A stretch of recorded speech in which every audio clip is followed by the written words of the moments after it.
Music, one of the most dazzling fruits of human civilization, can make us weep or make us dance. It's reflected the times in which it was written. It has delighted, challenged, comforted and excited us. In this series, I've been tracing the story of music from scratch.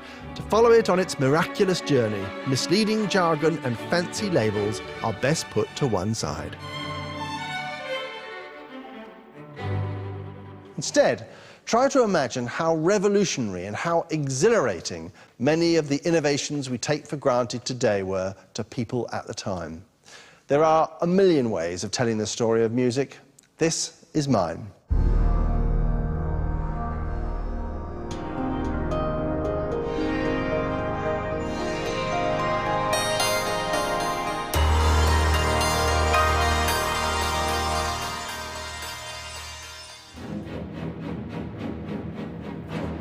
In the 31 years between the death of Richard Wagner in 1883 and the outbreak of the First World War, music was shaken by a series of rebellions. Russian music swept westwards exuberantly, as did the exotic sounds of distant continents. And symphonies and operas of astonishing intensity amazed and startled audiences. Modernism in music was born. The world was becoming a smaller place, with millions of poor European immigrants seeking refuge in the New World to join the white settlers, African Americans and Chinese workers already there. From this rich mix of musical cultures, soon to be heard on newfangled record players and radios, would spring the blues, ragtime and jazz. In just over 3 decades, music underwent a series of gigantic convulsions.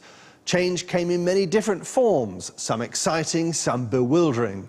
Revolution was in the air, and all of music's laws and traditions were about to be shaken to their roots. What happened was a series of musical rebellions.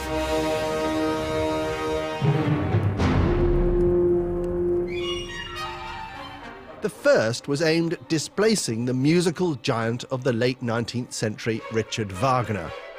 His ideas, his style and his musical philosophy had been such a pervasive presence in classical music that what might have followed him was a plague of pseudo-Wagners.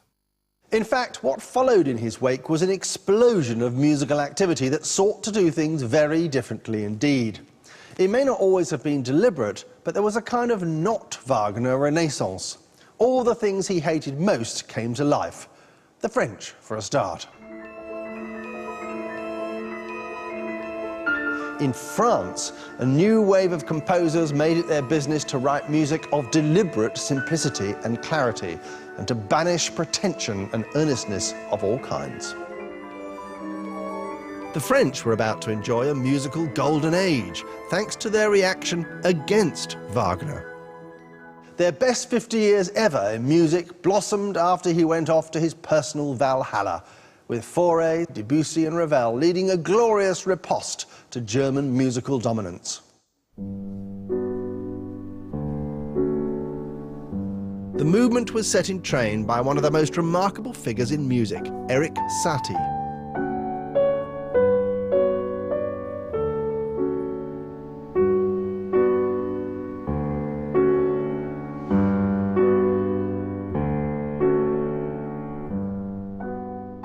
Erik Satie's first Gymnopédie of 1888, as well as sounding like a long, hot afternoon after a boozy lunch, can be seen as the first shot in a war to debunk pomposity and declutter French music.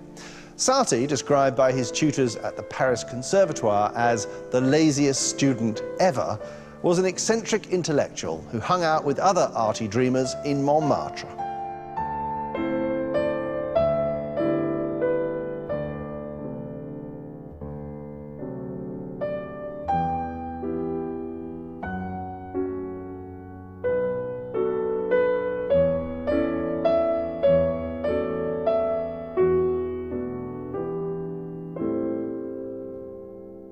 Satie's music could hardly sound less like Wagner and what the Germans were up to. The irony is that there was a German influence on the work of Satie's Parisian contemporaries. Here's a clue. Composers like César Franck, Charles-Marie Widor, Camille Saint-Saëns and Gabriel Fauré were all trained organists. And playing the organ means, above all, knowing one particular composer's work inside out. J.S. Bach. More than 100 years after his death, these organist composers in France were invigorated and inspired by Bach's clarity and economy. Even the master himself might have admired Charles-Marie Widor's famous toccata. It was first performed by Widor himself at the Trocadero Palace in Paris in 1889, and it's given a rousing send-off to many a newly hitched bride and groom ever since.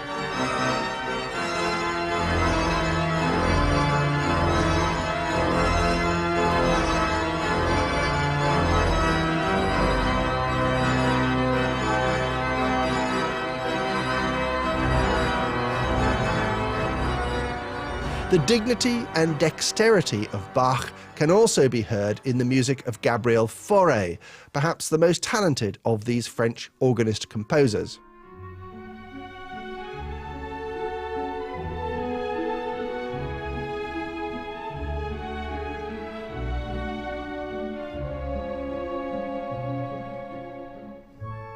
Listening to Fauré after Brahms, Liszt, Wagner or Tchaikovsky is as if someone has spring-cleaned and redecorated a teenage boy's bedroom.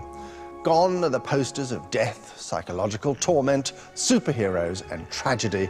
The augmented piles of clothes have been put away and the windows have been opened to dispel the diminished, sneaker-smelling air. Fauré's exquisite music simply says chill, or perhaps refrigerez-vous.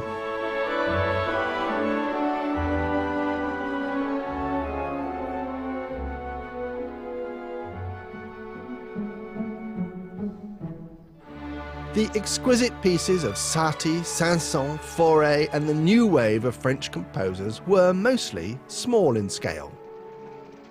The next important step in the non-Wagner rebellion took place in the realm of symphonic music. And the composer who carried the torch for large-scale orchestral and vocal music after Wagner was about as different from him as a human being could be. Though he championed Wagner's operas as music director of the Vienna State Opera House, Wagner would have despised him because he was Jewish. He was Gustav Mahler.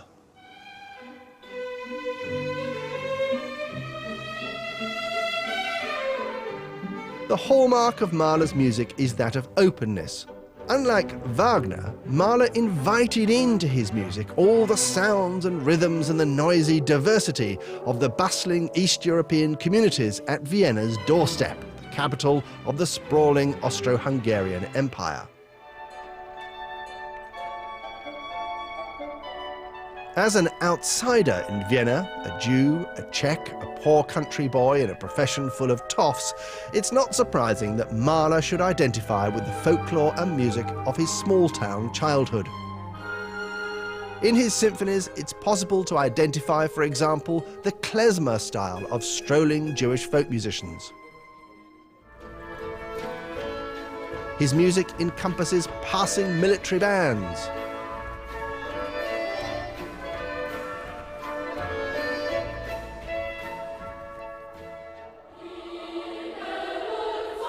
and he's not afraid to include boisterous children's choruses.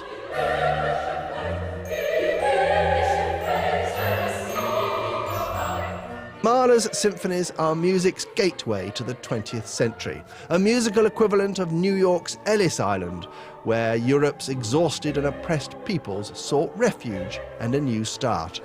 The musical cultures they'd left behind in Europe found a home in Mahler's generous symphonic embrace. One way we can see a modern perspective emerging in his music is its sense of reality, of truthfulness, warts and all. The frankness of his approach is a major break with the past and is much more characteristic of the 20th than the 19th centuries. How can music be honest? Well, before Mahler, if you were a composer and you wanted to write a piece about loneliness or despair or depression, you'd call it something generic like a nocturne or a sonata pathétique. In an opera, you could have singers act out emotional or political issues, pretending to be someone from another era in a fancy costume. But Mahler stopped all this role-playing. He wanted to evoke the real, contemporary world, with all its actual suffering and joy, without pretense. He told it how it was. Mahler took our worst fears and set them to music. This may seem an unremarkable concept to us, but in 1900 it was shockingly, distressingly new. The unflinching honesty of Mahler's approach is at times unbearable. From 1901, for example, he set to music 5 German poems called Kindertotenlieder, songs on the death of children. The sentiments of the songs are those of a parent's most unspeakable nightmares.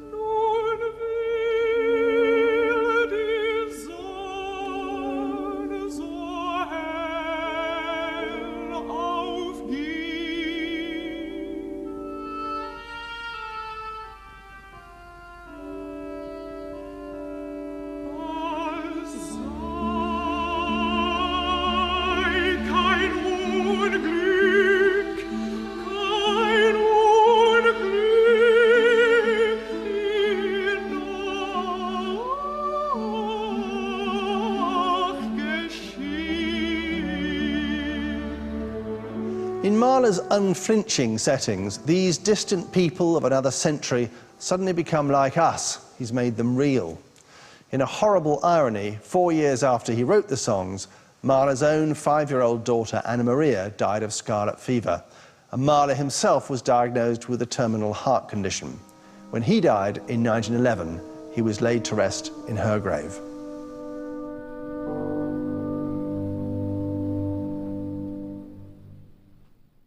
But despite the understandable sadness and alienation we hear in his music, there is incredibly hope of something better, usually associated with childhood and youth, as in his Song of the Earth.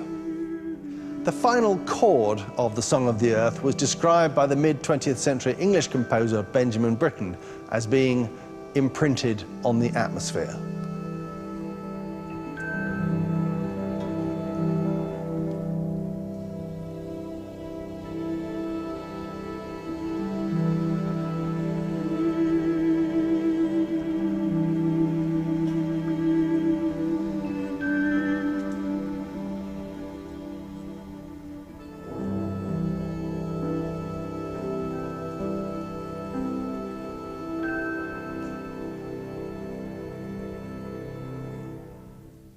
But there's something else going on in Mahler's music that wasn't perhaps obvious at the time. It's deceptive.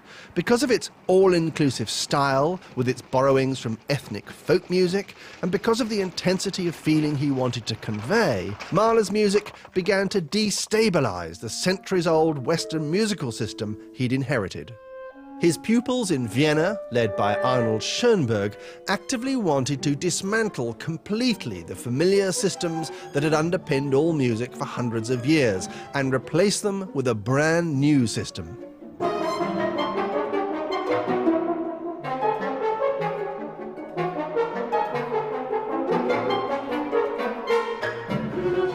This academic rebellion was later labelled serialism or atonality, and it produced decades of scholarly hot air, books, debates and seminars, and in its purest, strictest form, not one piece of music that a normal person could understand or enjoy in 100 years. That's not to say that serialism hasn't always had a cultish following, but for sure these composers weren't courting a mainstream audience.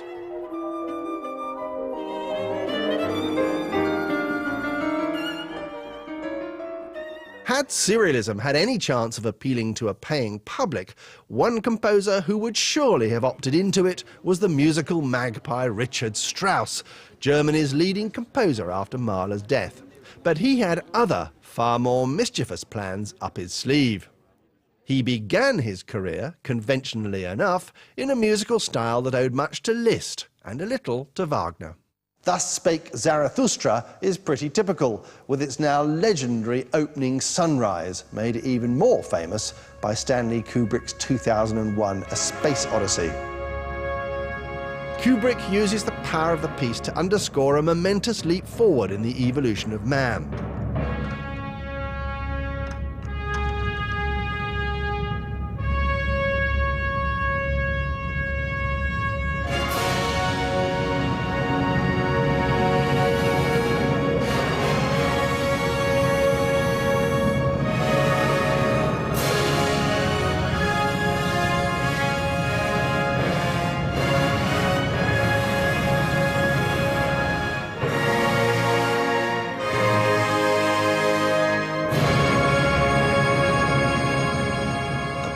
The idea the film wants to convey, man's discovery of weapons, needs equally portentous music.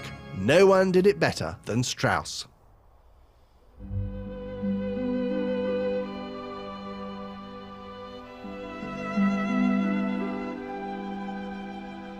And yet, the ever-versatile Strauss could also write songs of heartbreaking, Mahlerish delicacy, like the song Tomorrow, composed as a wedding present for his wife.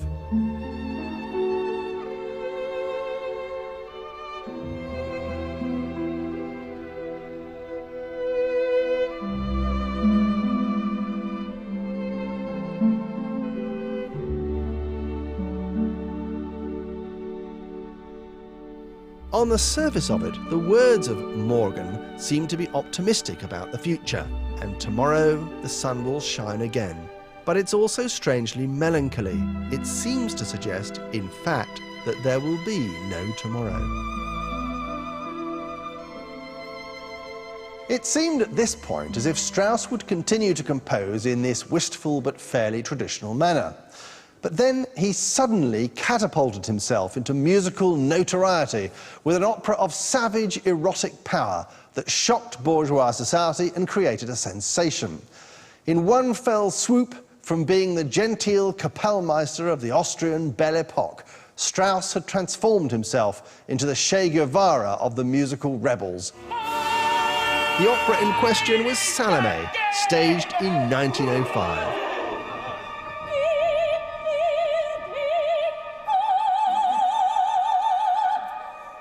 It was immediately banned in several countries, and it gave new meaning to the term discord.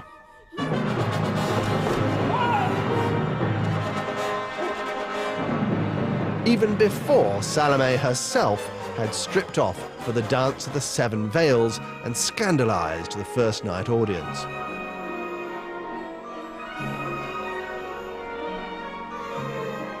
Salome's final passionate solo, addressed to the severed head of John the Baptist, which she then kisses, was the Quentin Tarantino moment.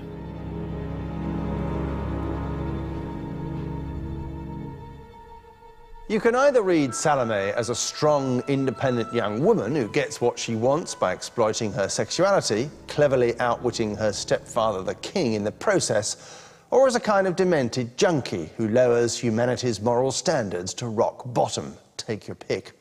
Strauss apparently hedges his bets, giving the first mention of the necrophiliac kiss possibly the most dissonant chord ever used in music at that point. It's like the final howl of a busted civilization.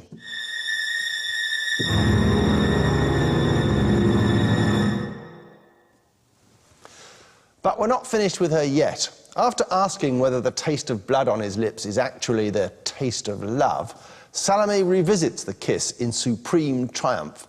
"I have now kissed your mouth, Yochanan," she screams, and Strauss unleashes a musical earthquake which might be construed as a sexual consummation. Again, make up your own mind.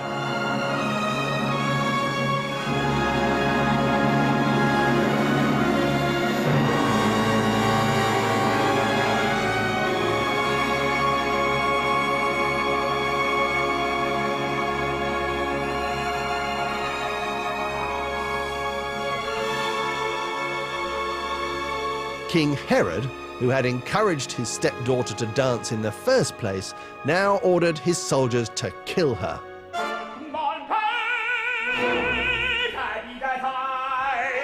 For this climax, Strauss reserved his most discordant and angry music yet.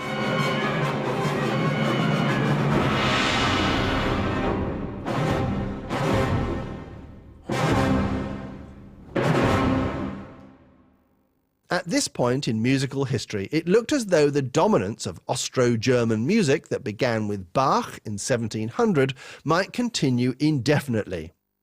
Instead, a new force had emerged and was by the early 20th century the most exhilarating sound in Europe.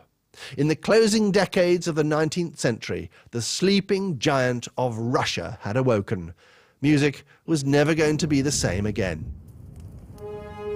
And when it comes to rebellions, Russia is in a class of its own.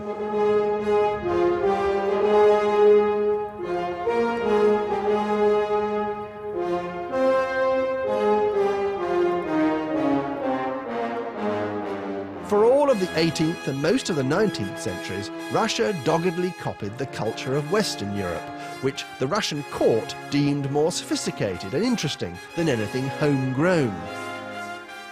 Even Russia's most famous composer of them all, Tchaikovsky, who became a worldwide star in the 1880s and 90s, was still composing in a style that owed more to Beethoven or Brahms than to anything he'd picked up on the banks of the Volga. But there was something Tchaikovsky excelled at that was distinctly Russian and that contained within it the seeds of a coming revolution: dance.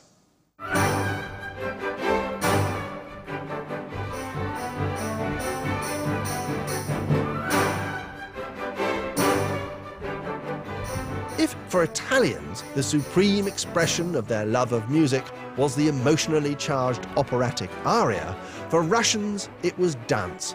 And Tchaikovsky wrote some of the most celebrated and memorable dance music of all time.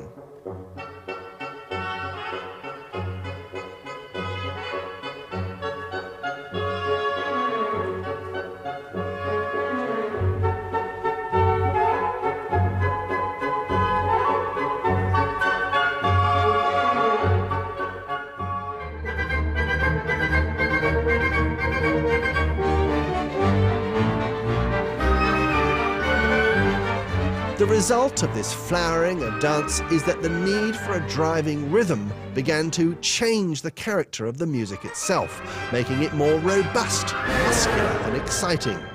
Russian music was about to explode into a life in a manner that was unprecedented and subsequently unmatched in history.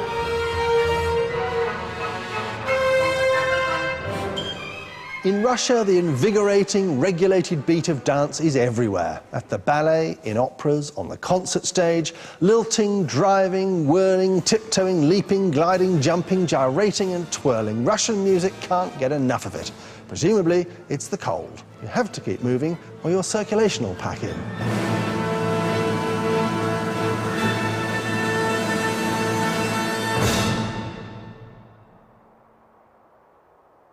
The rhythms of dance first powered this Russian awakening. The second vital element, which changed the melody and harmony, came from a renewed interest in Russia's own religious heritage.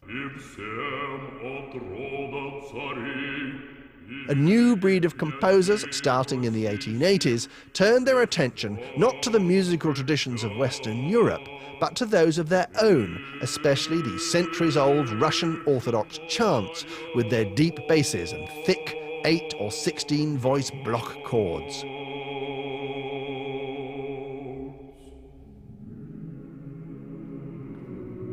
In the decades to follow, this ancient sound, known as Znameni chant, was to flow like a river into the choral texture of all Russian composers. No longer did they look west for inspiration. The fuse lighter of the Russian firework display about to unfold, the truly original creative pathfinder, wasn't cosmopolitan, well-travelled friend of the Romanovs Tchaikovsky, but a former military cadet who worked in the civil service and had a fatal vodka habit, Modest Mussorgsky.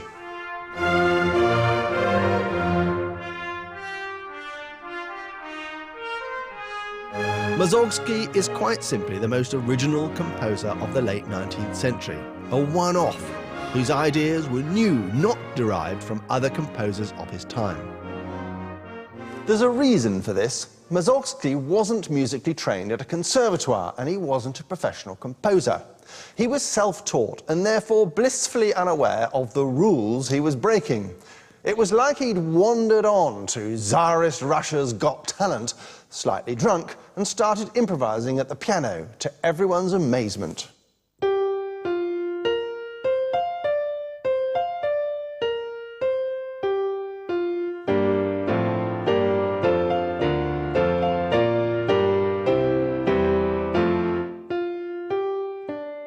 But despite the naivety of his style, which earned him more than a little ridicule at the time, Mussorgsky showed that Russian music could carve its own identity.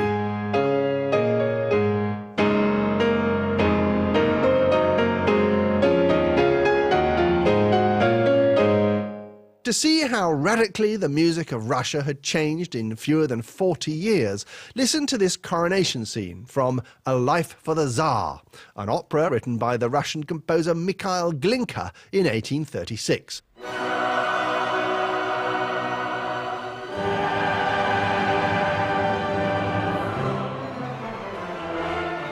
Glinka had his musical training in Italy, Austria and Germany, and it shows.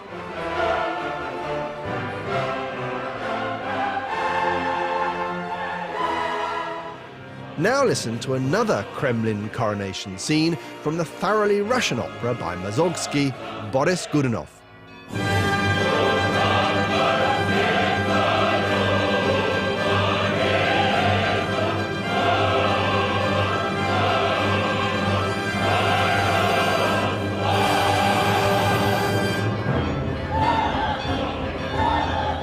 This time, complete with colours, voices and glittering effects, tolling bells and echoing orchestra chimes, it's been thoroughly Russianized. Mussorgsky died in 1881, his music virtually unknown outside of Russia, but that was about to change.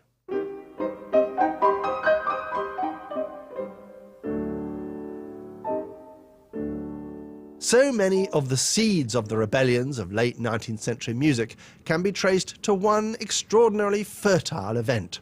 It took place in Paris in 1889, the centenary of the French Revolution. It was the World's Fair.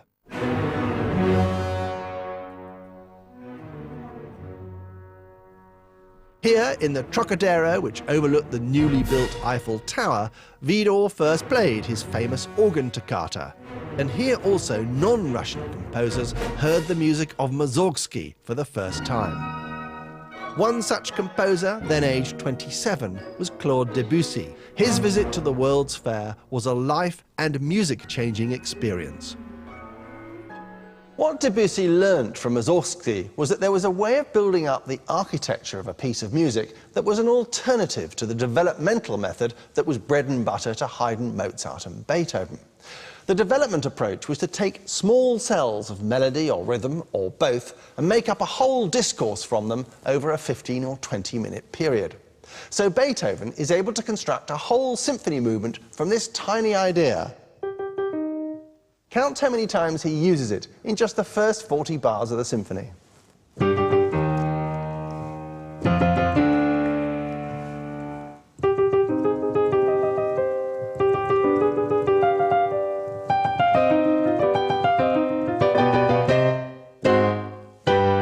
That's 13.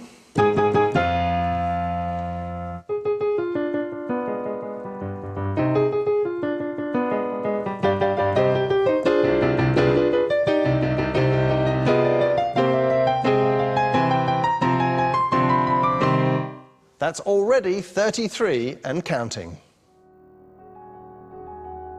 Debussy, inspired by Mussorgsky, ditched 100 years of studious development technique and started over. Mussorgsky because he knew no better, and Debussy because it suited his taste for experiment.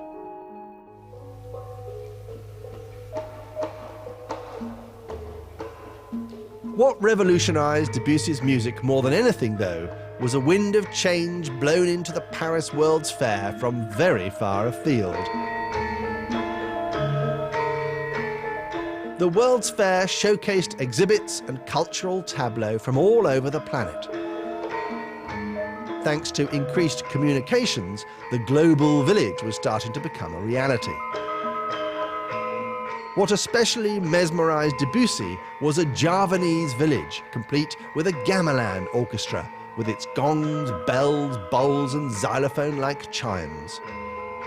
The particular sonorities and scales of the gamelan orchestra intrigued Debussy so much he was inspired to attempt an evocation of its Eastern sounds on a Western piano.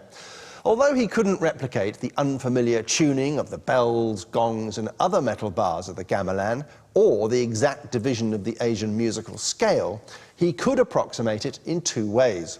One was to make use of the so-called pentatonic scale, the 5 notes that are common to all the world's musical systems, and which are especially prevalent in Eastern music. On a piano, the pentatonic notes can be found by playing just the black notes.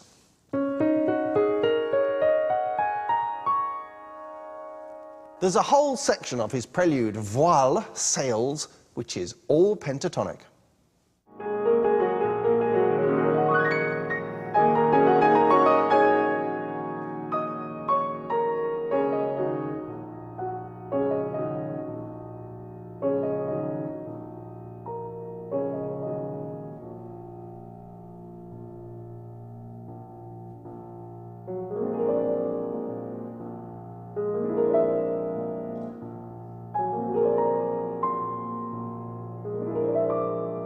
The other trick Debussy deployed was to allow his chords to hang over each other, overlapping and ricocheting from one to the next. This technique, on the piano at any rate, has the effect of eking out the sympathetic resonances, or harmonics, latent in the reverberating strings. Natural harmonics are hidden extra notes, usually quite high in pitch, that are found within any given sound, like the additional colours of the spectrum contained within white light. Every time you allow the felt dampers on a piano to clamp down on the strings, you shut off the natural harmonics from resonating.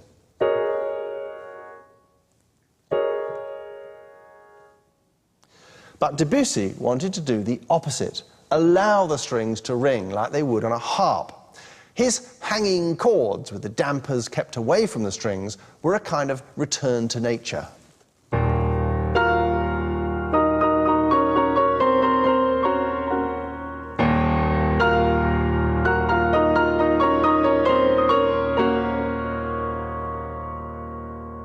Putting these ideas into action, Debussy created a new soundscape for the piano. The reformation of scales and harmonies that he introduced offered a whole new palette of aural possibilities. Piano had never sounded so exotic and so rich.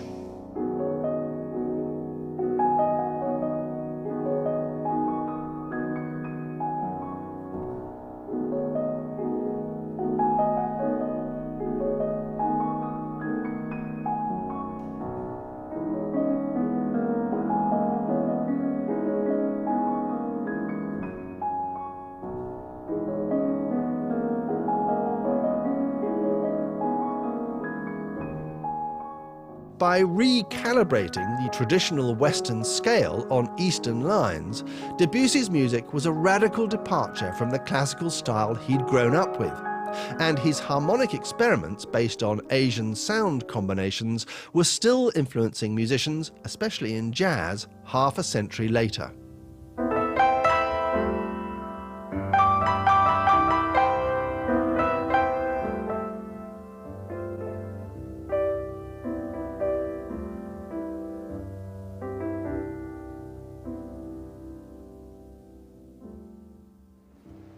As well as kicking off a highly fruitful interest in what we'd call world music, the World's Fair in Paris had also put the new music of Russia on the map. Another of St. Petersburg's musical dynamos, Nikolai Rimsky-Korsakov, took over the torch and mined the golden seam of Slavic folklore in a series of operatic pageants put on around the turn of the century. Rimsky didn't just use folk stories in his plots.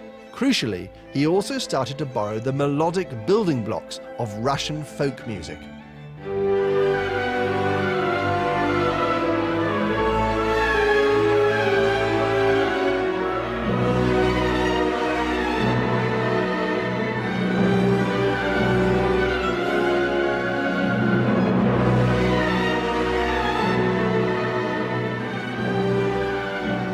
These sparkling entertainments laid down a challenge to Rimsky-Korsakov's most talented pupil, then a complete unknown. That challenge was to blaze a path for Russian music and put Russia onto the cultural map once and for all. And boy, was the challenge accepted. Rimsky-Korsakov's pupil was Igor Stravinsky. Stravinsky's combustible arrival on the world music scene was stage managed by an entrepreneurial art, dance and music impresario, Sergei Diaghilev. In 1909, he created a dance company in Paris, the Ballet Russe, in order to produce annual festivals of modernist Russian ballets. He approached Stravinsky to compose the music for one based on an ancient Russian fairy tale, The Firebird. When he was commissioned, Stravinsky was unknown and third choice for the job. 3 years later, he was both the most notorious and the most eagerly championed composer in all Europe. The Firebird's scenario, an amalgam of several versions of folk tales about a magical bird, combines supernatural characters and beasts with the natural, the fantastical world with the human world. Stravinsky gives these two worlds different styles of music. Human characters, like the 12 princesses in the story, are given folk song-derived melodies based on the common Western musical scale.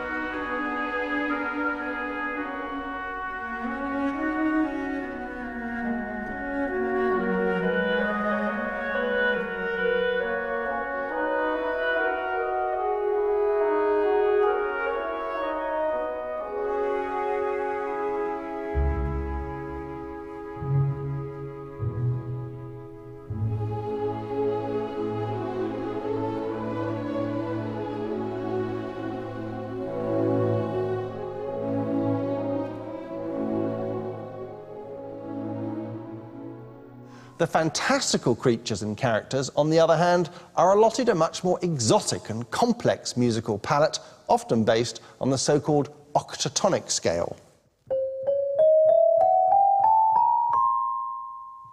This non-Western sounding octatonic scale had been the feature of the music of Stravinsky's teacher, Rimsky-Korsakov, especially when depicting the magical, malevolent, or the mysterious.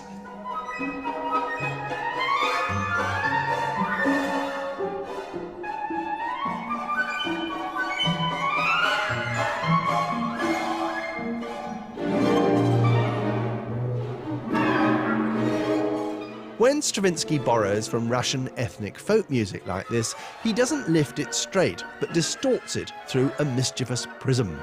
In field recordings of peasant folk music, the educated bourgeois Stravinsky had discovered a raw, ritualistic world from way beyond the frontiers of industrial civilization. His instinct to repackage it for a Parisian audience was brilliantly provocative.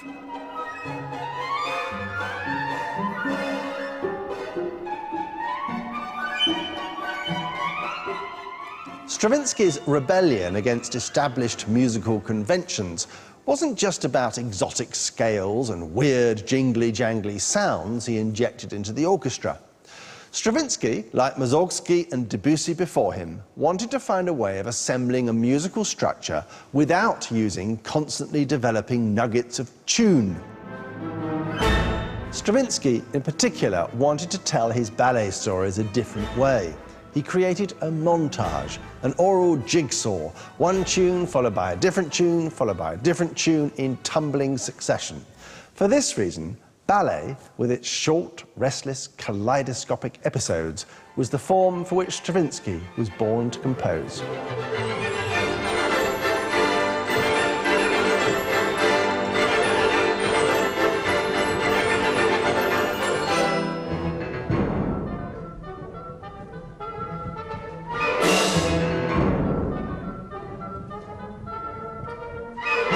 We We find the idea of musical collage, the mix, the remix, the iPod shuffle and the mashup, completely normal. But we shouldn't forget how bewilderingly unfamiliar an idea this was to the musical establishment of the early 1900s.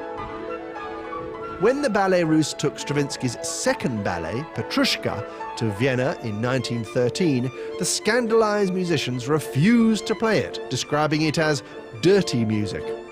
All of the radicals, Mahler, Debussy and Stravinsky, were dismantling the old system whereby musical ideas carefully unfolded one thing after another.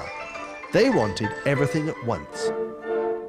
Stravinsky, like all Russian composers, was turned on by the rhythmic urgency of dance, but he did something very unusual with that rhythm.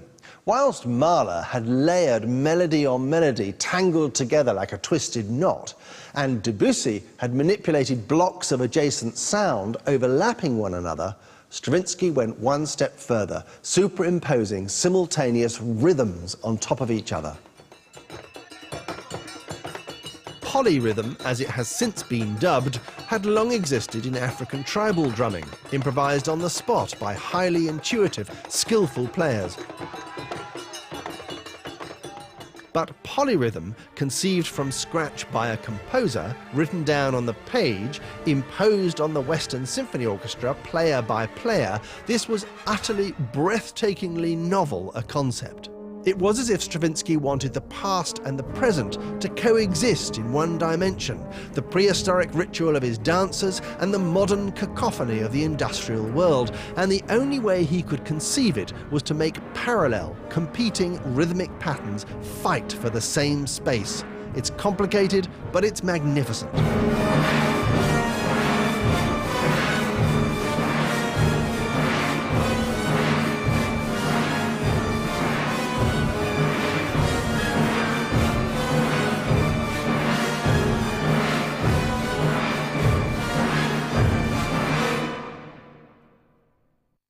But here's the thing. The Rite of Spring, which premiered 100 years ago, was the high watermark of musical modernism. It therefore presented progressive music with a dilemma. Where the hell to go from here? Neither Stravinsky nor Debussy in 1913 would have guessed where the answer to that question would come from, never mind just how massive the forces of change were going to be. After all, revolutions don't always start with a bang. Mary had a little lamb, its fleece was white as snow, and everywhere that Mary went, the lamb was sure to go. Thomas Edison is credited with the invention of recorded sound in 1877, but in fact the first ever recording was made nearly 20 years earlier in France. This is the earliest known surviving recording of a person singing, making the man who made it, Edouard Léon Scott de Martinville, the true inventor of recording, not Edison. The recording was made on a machine now virtually forgotten, the phonautograph. Here's the amazing bit. The inventor's aim was to be able to study sound in graph-like form. What he couldn't do was play the sound back. Then, in 2008, American engineers using sophisticated digital technology were able to convert the markings on the paper back into sound. The French folk singer of 1860 miraculously sang again. Sort of. The phonautograph had begun a process that was totally to transform music. Very soon after Edison invented a machine that could play recordings back, a new breed of musician researcher popped up in virtually every country, travelling around remote rural areas, recording and preserving the folk songs they persuaded doubtless bemused locals to perform for them. These field recordists captured the oral and musical culture of communities now long disappeared. But the real future for recorded sound was in the reproduction of music that was already popular.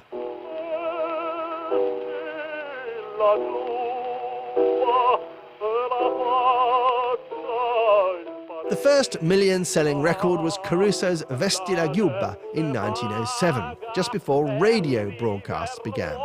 As well as live music, radio also played records, thus boosting their sales.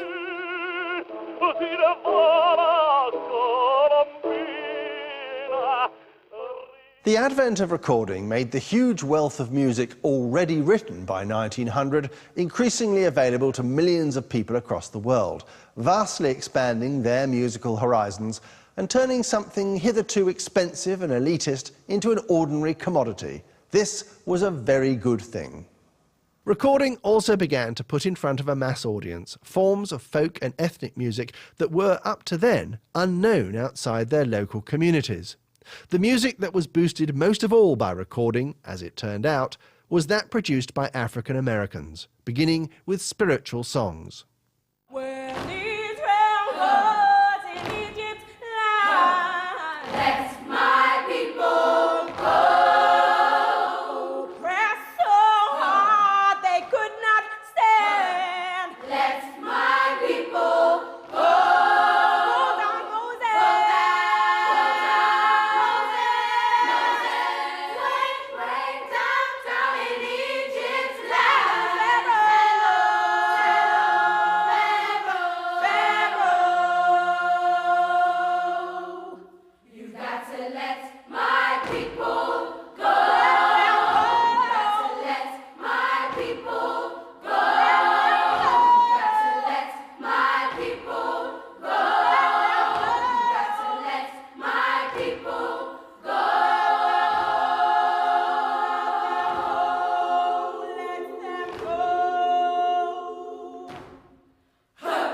African American slaves and their descendants, living in conditions of oppressive poverty, developed a form of religious song, the spiritual, which seems to have been an amalgam of half-remembered African call and response chants and missionary hymns.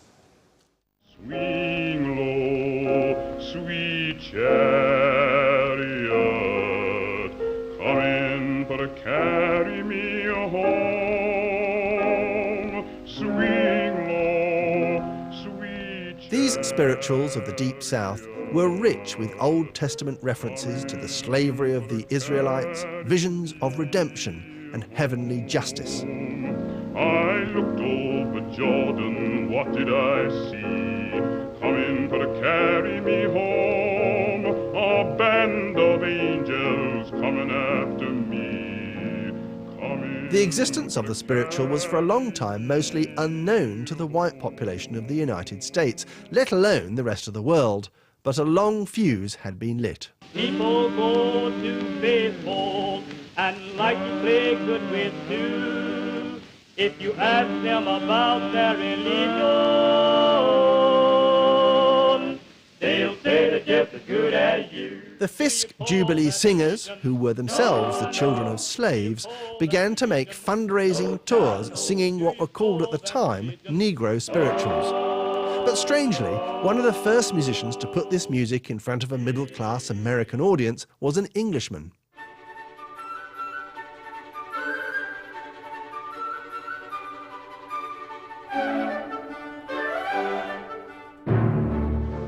The Edwardian Samuel Coleridge Taylor caused a sensation on 3 trips to the USA, conducting his own compositions.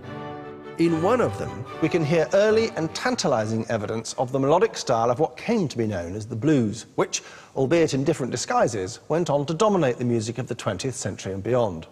The clues we're looking for are so-called flattened degrees of the musical ladder, or scale, at the 3rd and 7th position, especially when the phrase is heading in a downward direction. And here they both are, one after another, in this melody.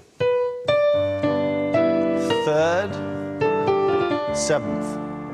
The blues, as it developed slowly and piecemeal amongst former slave communities in the USA in the final decades of the 19th century, clung resolutely to the flattened 3rds and 7ths, and does so to the present day. Indeed, they became known as blue notes.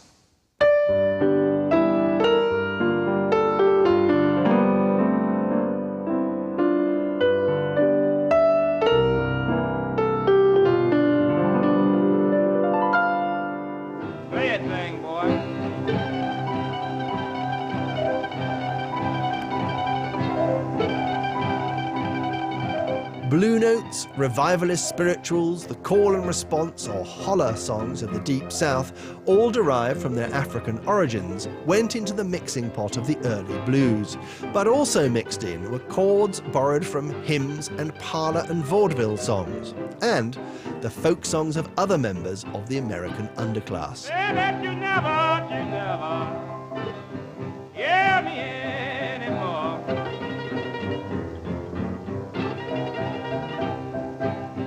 There's been considerable research into song forms of the poorest Americans of all ethnic groups in the 19th century. It reveals the influence of Anglo-Celtic folk music on the growth of the blues. This folk music was learnt from the African Americans' co-workers in the cotton fields and on the railroads, many of whom were from the British Isles. Amongst these song types are hundreds which lament the burden and misery of the labourer's life. Typical is the iconic American work song, The Ballad of John Henry, the steel-driving man, which eventually became a blues standard. It celebrates the futile battle between an African-American railroad worker and a new machine designed to replace him. Music historians have traced the shape back to the much earlier British ballad, The Birmingham Boys. Listen out for the overall storytelling shape and the repeated line at the end. In Birmingham town there lived a man, and he had such a lovely wife, and so dearly she loved company, as dearly as she loved life, boys, life, as dearly as she loved life. Now here's one of the many later versions of John Henry. John Henry was a little baby, sitting on his mother's knee. He picked up a hammer in his little right hand, says a hammer's gonna be the death of me, Lord, Lord, a hammer's gonna be the death of me. One of the changes that's happened to the tune crossing the Atlantic is that it's become entirely pentatonic. Remember those 5 basic notes prevalent in Eastern music that Debussy imitated? And who were the other railroad workers toiling alongside the British, Irish and African-American labourers?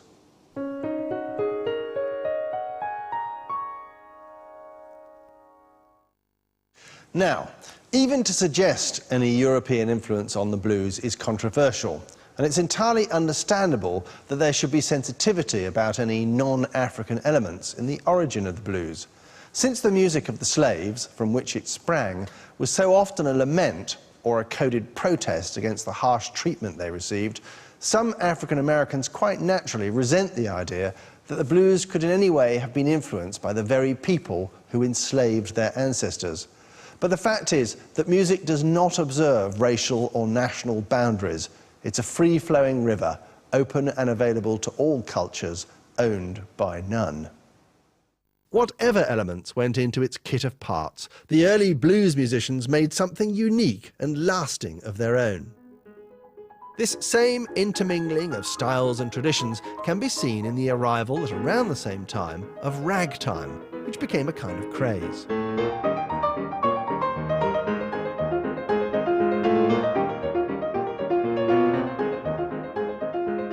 Rag, or ragtime music, originated in St. Louis and Chicago bars and brothels, from house pianists copying the popular marching band style of the 1880s and 90s, a fashion that reached its peak with the band leader John Philip Sousa.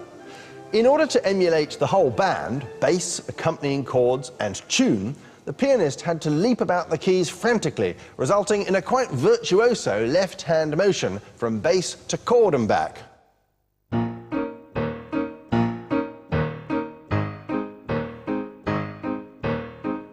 On top of this accompanying oompa, the rag pianists wove a catchy tune that pulled the rhythm around, a technique called syncopation.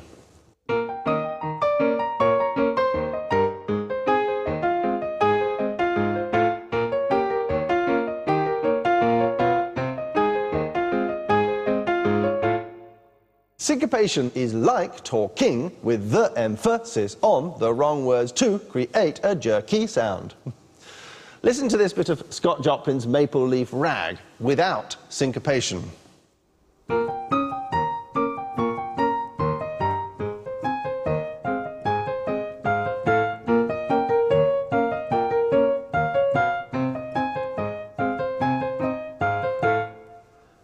and now with Joplin's syncopations, which feel like they're tripping ahead of where you'd expect them to fall.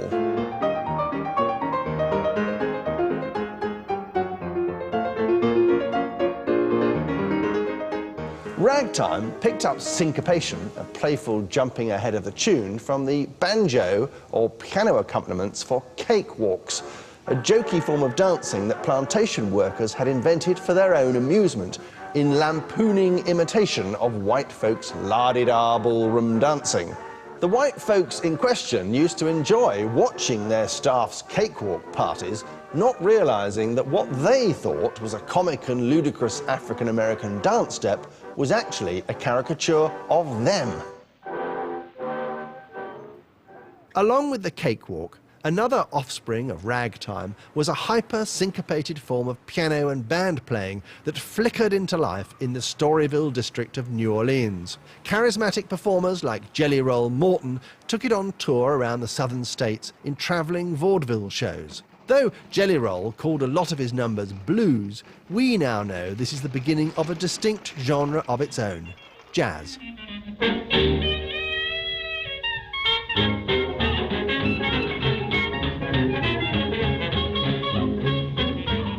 From now on, this music took on a life of its own.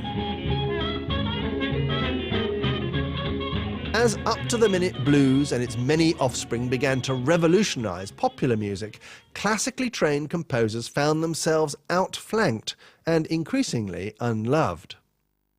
Given the choice, the general public voted with their feet in their millions and took the populist path. The coming century would see popular music, especially American popular music, sweeping the planet. And yet, faced with the twin rebellions of dissonant modernism and the mass market, the classical tradition found an ace up its sleeve and played it with impeccable timing. In a world of turmoil and change, its response was nostalgia. Edward Elgar's most famous piece, Enigma Variations, embodies this response.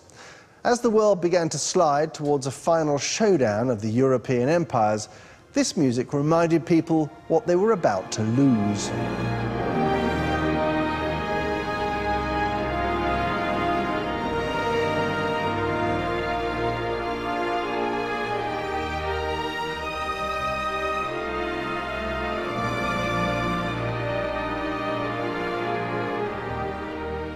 From Elgar and Vaughan Williams in Britain, Grieg in Norway, Sibelius in Finland, Respighi in Italy, Rachmaninoff in Russia and Richard Strauss in Germany, a musical style of tender, old-fashioned melancholy seemed to want to hold back the relentless passage of time and progress.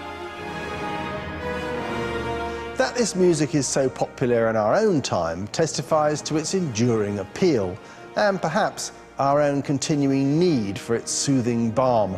It may also indicate that in a crowded market, classical music's unique selling point is, like it or not, its ability to wrap up the past like a beautiful gift.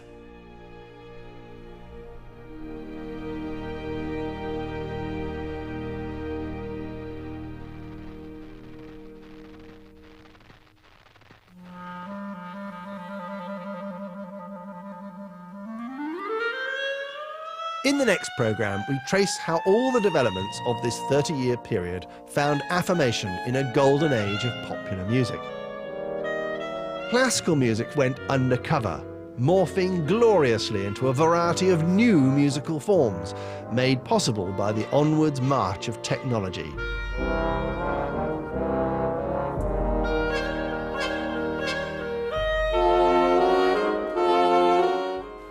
Another glimpse behind these spangly curtains next night on BBC HD. We're on the cruise ships with the comics taking on one of the toughest jobs in the funny business.